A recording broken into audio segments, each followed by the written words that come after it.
Hey, what's up? David Wood here for theblendmode.com, and welcome to part 2 of our Natron Lightsaber tutorial. In this half of the tutorial, we're going to cover adding a glow to our saber as well as giving it a nice color. So let's go ahead and jump into our project here. We're going to pick up right where we left off in the last tutorial with we had just finished the initial blade and the masking for it. And now let's get into the rest of it. I wanted to show you guys something real quick though. Here I've got our project, and if I go over here into this screen option, you can see that it gives us this extra border around the bottom of this and the top. And the reason for that is it's looking at the blade and where the blade ends up going out past the border of our image. So let's say if we move our frame around here, so there it's extended fully, and then it's going to go around this side. Now this side is extended, and then around the bottom and back up to the top, and then it's just going to like sit there.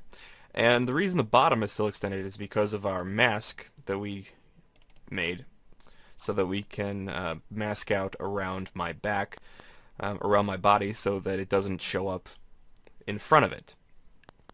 Now there's a couple ways to fix this issue where we have this border, because if we go over here, let's say if we wanted to bring our original footage and this footage of our saber together, if we link those up with a screen mode as they are, it's going to throw up an error for me because the pixel ratio is different between my footage that I brought in and our lightsaber composition. That's okay though. It's going to still show you the same basic results. This is what's going to happen, is it's going to have this bounding box around it expanded with this transparent area. And we don't want that. We want this to just have a solid clean edge of 1920 by 1080. So I'm going to disconnect those. Go back to this screen layer. There are two ways that we can fix this. In my case, the one that I'm going to use is what's called a Reformat Node. And what a Reformat Node does is it lets us choose a specific format resolution to set the screen to, and there's a couple to pick from. Mine is currently set up to match my existing project. And let's see, if I delete that, let me just create one. So right click and go under Transform, Reformat. And down here we can see it made this little tiny box because currently the format is set to a 640 by 480 video. That's not going to work for us. We need to take this and change it to whatever the aspect ratio of our footage is. So at the bottom of my list I have 1440 by 1080, 1.33333. So that lines it up, and right now it's set to resize just the width of it, not the height. So we need to set this box to none, and now it should line up around our image correctly. And when our saber goes off frame, let's say this side over here, instead of appearing like this, it will appear like this. Alright, so I've got this Reformat node. It's set up around our saber so everything lines up right, and it's not going to extend beyond our actual dimensions. And that looks pretty good. Now there's another way of doing this. Usually your footage that you import will be a standard pixel aspect ratio, so you won't have this conflict between the footage and whatever it is you're importing like I did. So let's say instead of that reformat option, we go into our merge node, and now you can see that that bounding box is extending beyond our wanted frame. So the way to fix this is in the merge node options. We have this bounding box, and right now it's set on union, and what that does is it combines the bounding box from our different layers. So in this case it's blending together the elements from our blade and our mask with our saber background layer that we created over here. Now to fix this problem we have to go into this box, and instead we need to set it to our background layer, which is this saber background that we have blending with it. So set that to B, and that also crops it to just the aspect ratio and dimensions that we want. So now we have our screen set up so that this bounding box is connected to this Saber background layer. I have to go back into this Reformat Node, like I said, because my pixel aspect ratio is different between these two. But let's actually start on the Lightsaber Glow. So to begin with, I'm just going to hide the overlays because I don't want to see this mask outline. So you can right click and choose Show Hide Overlays, or you can just hit O and that will hide them. But we need to right click and we can go under the filters, and in here we can do different things. You can either add a glow and a bloom to it, and that will work to give a nice glow to your saber. Or you can do it the traditional method of having multiple blurs set on varying amounts on different layers or nodes, and then screened over the original. I think that is actually faster to use. I think it's less render time. Glow and bloom tend to be a little more CPU intensive. So we can try both, and I'll show you how to do both of those just in case you want to. We're going to go to the glow first, and then I'm going to put that in between the reformat and our viewer. Now for some reason the glow settings, they don't reset properly for some reason, even though it's a new glow. So make sure you come up here and hit the restore default values. And there we can see already that's a nice looking glow that's added to this. It's got a really nice gradual fall off. Very, very nice. It could be a little bit thicker of a glow here towards the core. And of course, you can play with the settings and stuff for that if you wanted to. On the default though, these settings actually look pretty good. Like I'm actually pleased with just how the default settings are once you actually make sure that they're loaded correctly. Another thing to do is to use a bloom node. So we're going to go back into our filters and choose a bloom, and this appeared between the glow and our viewer, and that's not right. I want to switch these around. I believe the bloom should go first, if I remember correctly. So if we just look at this with the viewer, everything is set at 0, and we just take the size and bump this up. And the bloom is kind of cool because it actually blurs as it creates a glow, which actually ends up looking pretty good. So that's at 0 right there, or 0.9. At 0 you don't see anything, and then if you start bumping up just a little bit, you're going to end up with a nice gradual glow, and then also it's going to just blur and soften all of the hard light edges. So that looks pretty good. Like I think that looks really nice. Now if we attach our glow to this and go back to our viewer to look at the glow, wait for it to render through. Now the two of these in combination make a pretty nice lightsaber glow, and you could use this if you really wanted to. So that is the first option to add a glow. The second option to do is a blur, and to do that we go back into our filter menu and choose blur, and we want our source to be the last node in our blade setup.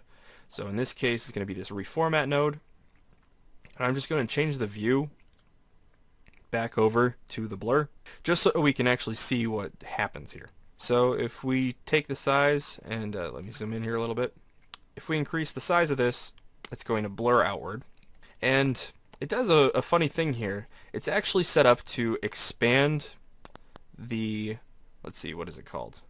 Expand the region of definition.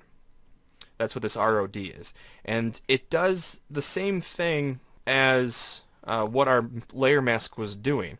It's taking our edge and blurring it, and so it gives the blur a little bit of room so that you have a nice gradual fade off, and it doesn't just have a sharp line through it. And that does not do anything for us. We do not want this edge. So how do we fix that? Fortunately, it's pretty easy. we need to change this, expand this region of definition, right? Yep, I said that right. We need to uncheck the expand region of definition box, and you can see that fixed it, but it also took the edges of our composition and it blurred them. So although they're not expanding, we don't have a solid edge here to look at, and that's not what we want. So what we have to do is uncheck the alpha box up here, and that will remove that fade into transparency along all of the edges of our image. And we want to set that onto nearest, and what that does, if I zoom in here real close, if I go back to the black, what you can see is it fades off and tapers a little bit here on the end. But if we set it to nearest, it's going to keep that glow pure all the way through. That blur is going to stay the same even past the edge. And that's really important, especially in shots where our Saber ends up leaving the scene briefly. Because the black, you can see right there, it's taking this edge and just blurring the edge. But because it doesn't look at anything past this, it's just saying, alright, that's empty space. It's blending the white with empty space, which creates a little bit of a fall off, and we don't want that. So if we set this to nearest, it's going to keep that a nice sharp edge, so when our Saber does go off scene, it's not going to kind of end abruptly right there. So how do we finish setting this up? Let's just go back up here to the size, and our Saber itself, we've already got a little bit of a blur on it because we adjusted the feather of both the blade and the mask. So we just need to increase the size just a little bit. So let's say this first one, we set it at a blur of about 15. So that looks pretty good. And what we need to do now is we need to take this blur layer and re-merge it with our original footage. So we need a merge node. So let's go into our merge and pick a merge node. And this one, we need to set the background to be the last node in our Saber, and then the A is going to be this blur. So just like in that demonstration that I showed in the beginning, where we had the fire layer and we wanted to add a glow or a blur to that and reblend it with the original, that's essentially what we're doing here with this blur. So if we go back into our blur settings for this, we can change this and it'll update nice and smoothly in our composition. And you can try playing with the different forms of blurs. There's a couple different options in the filter.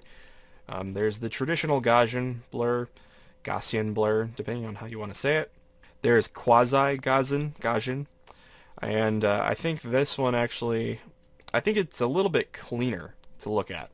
And we can put that size back down. Let's set that back at 15.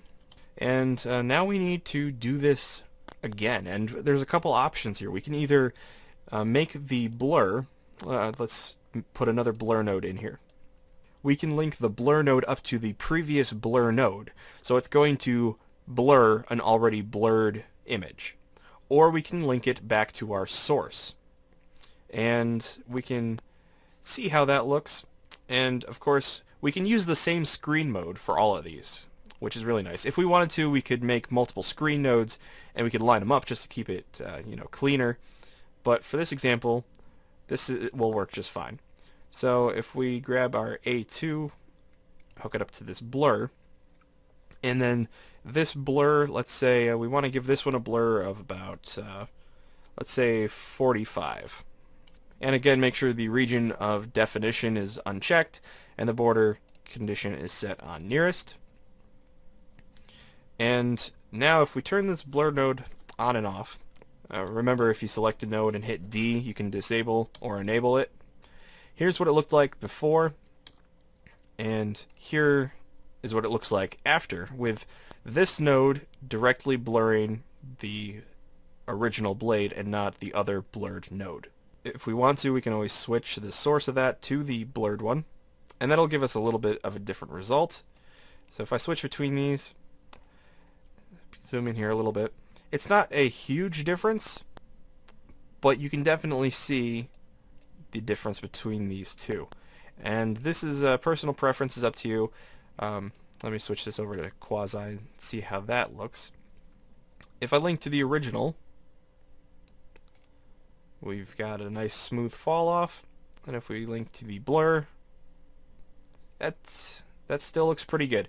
This quasi Gaussian definitely, I think, gives much better results than the traditional Gaussian blur. So I'm going to leave it on that one. So now we've got two blur nodes. This one is set up to blur from the previous blur, as opposed to the last Saber image. And both of these look pretty good. But we can do a little bit more with this. So let's see about just adjusting the size of these a little bit. Let's go back to the first blur. Let's try lowering this to 10. And then the second one, let's lower that to, let's say, 25. That looks pretty good. Maybe a little bit higher. Okay. So in this example, I'm going to do 10 and 30. And that'll give us a nice strong glow right here around the core.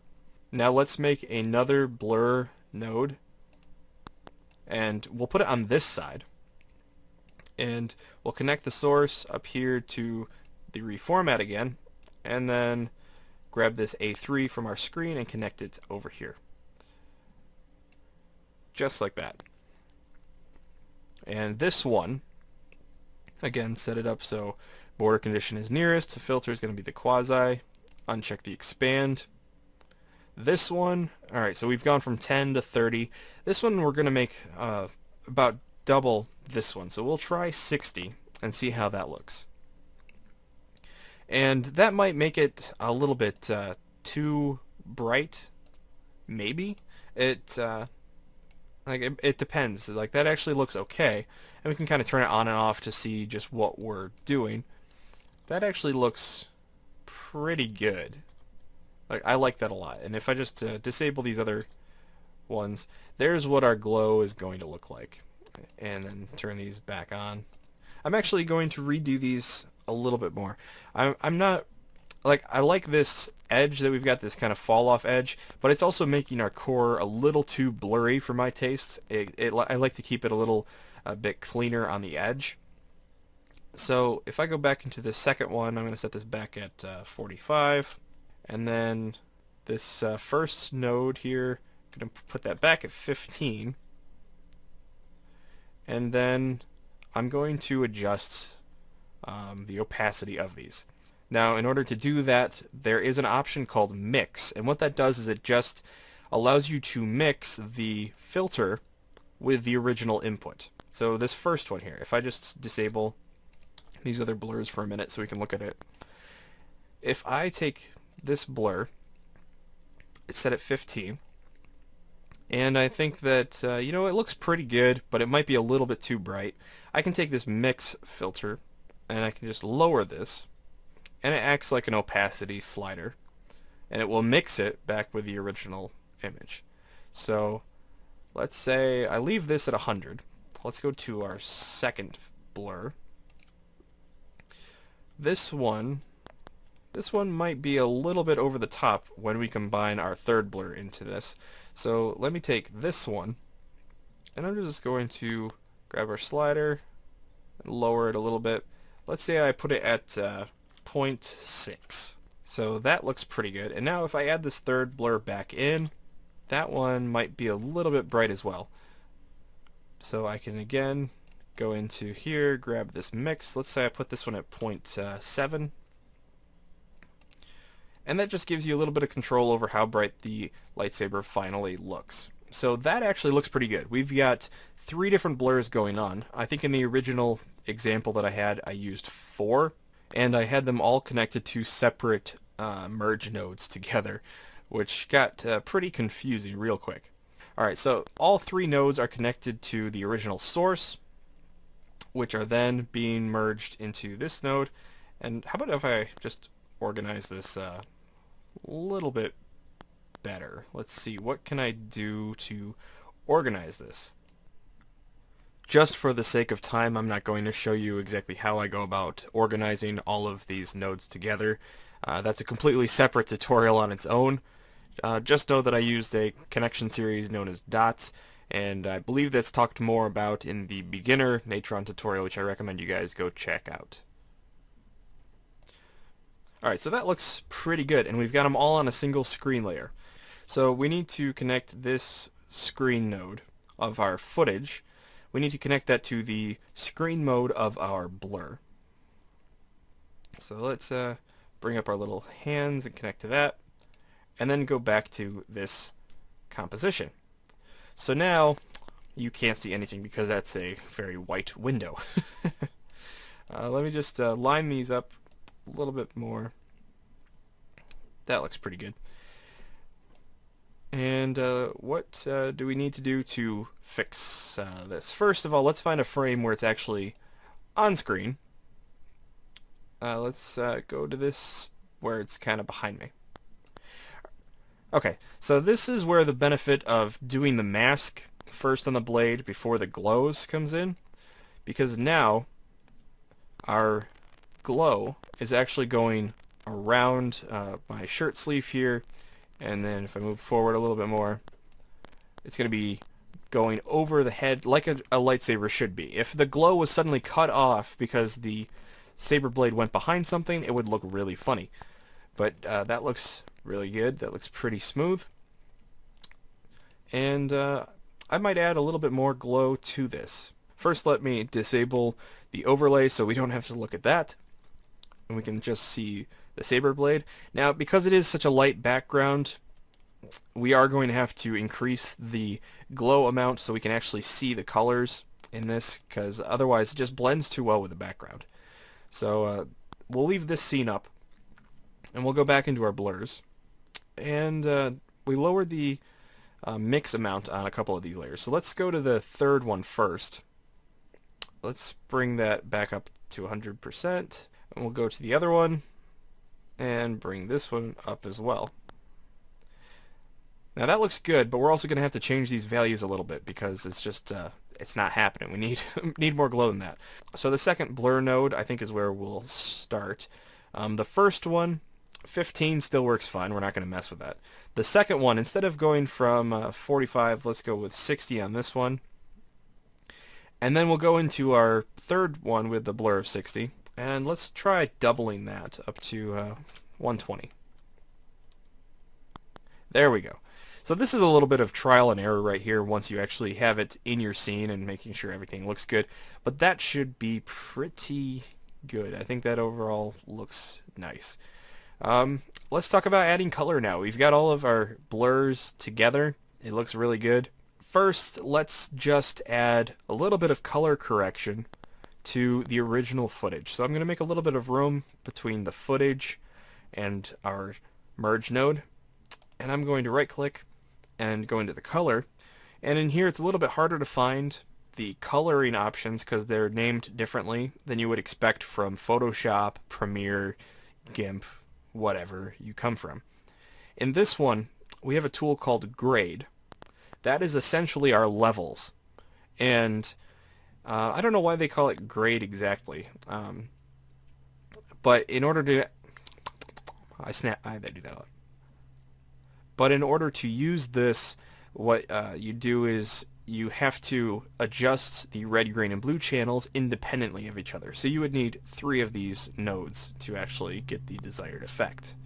In this, all I'm going to do is I'm just going to take this gamma and just lower that a little bit. So let's get into the actual coloring of the saber.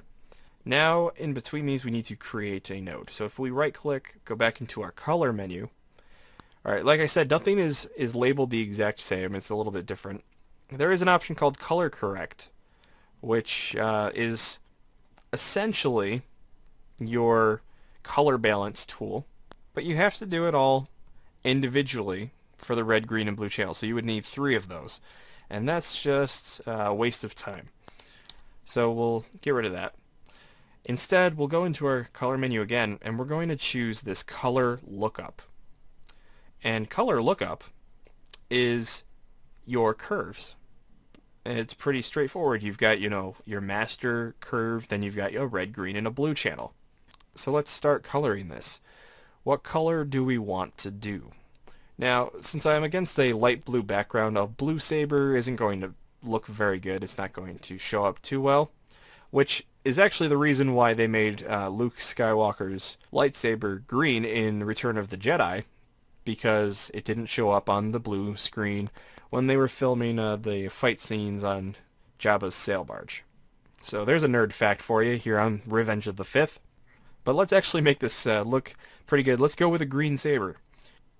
And the way to add curves in Natron is you have to go into this and double click on this line, and you'll create a little point which you can then move around. Take this slider and push it up, and then depending on if you move it closer to the top, you're going to affect the highlights. If you move it closer to the bottom, you're going to affect the shadows and darker regions of the image. And if you keep it in the middle, you're going to adjust everything all at once. So in this case, we're going to move it up towards the top a little bit, and then we're going to go into the red channel, place a point, and this one we're going to bring down. And if you move it up, you're adding red to the image, so you can make that's kind of a cool color. It's like a gold lightsaber, I guess you could say. And if you bring it down, then you can add a blue to this. So we're going to bring this down, and it's going to change our lightsaber into this this toothpaste mint color, I guess you could call this. And that's not what we want. So we'll go into the blue channel, and we'll also bring the blue down. And this is basically all it is to adding in a lightsaber color, is pick a color. You've got red, green, and blue as your master colors, I guess you could call them. And, you pick the one you want, boost that, and then lower the other two. So this looks pretty good. I'm going to lessen these blue and red values a little bit, just so we can see our saber itself. So let's that's obviously a frame where it's behind my head. Here's a frame where it's in front, and it's hard to see because of the dumb window that's there. I apologize for that again, but there we go. Let's pick this frame in the front so we can actually look at this and see what we're doing. So right now it's a pretty pale green, and we want to bring that up. So let's take this green, put it in the middle. So now it's affecting the mid-range more. And then we'll go back into these other two and bring these down. So if we go back into this, let's bring this up towards the top a little bit more. We're going to go into the red channel, and we're going to take this slider and move it towards the bottom. And what that does is it brings some of the red back into the highlights, like this. And we don't want to have a yellow glow around the middle. That just looks weird. But if we adjust this just right, then what we'll have is a nice green highlight right there in the center.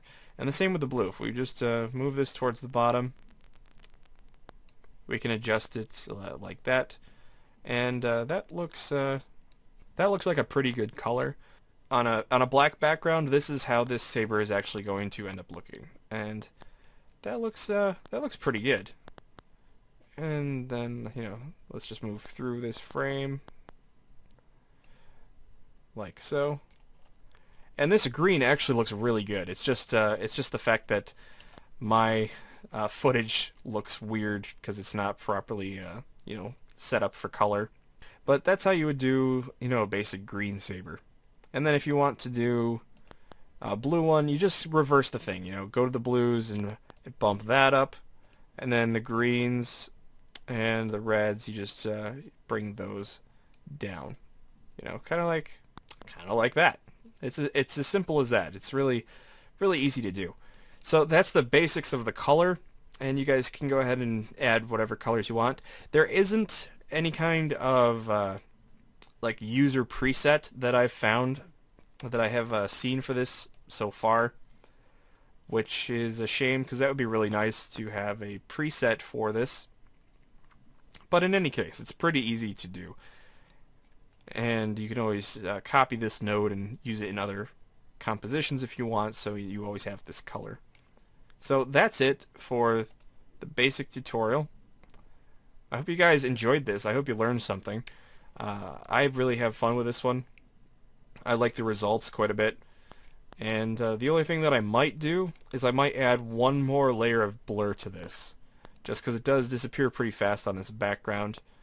If we go into, let's see, our blur 3, let's bump that up, see what it does. That's a little bit too much. So this part is all about just experimentation and seeing what works best for you. Overall, though, that's pretty good. I like the results of this. This saber could be a little more blue. There we go. But yeah, that's how you do the colors for it. That's how you add the glows to it. I hope you enjoyed this tutorial, and I hope you learned something from it. And like I said, these are very basic lightsabers. There's no flicker or anything like that.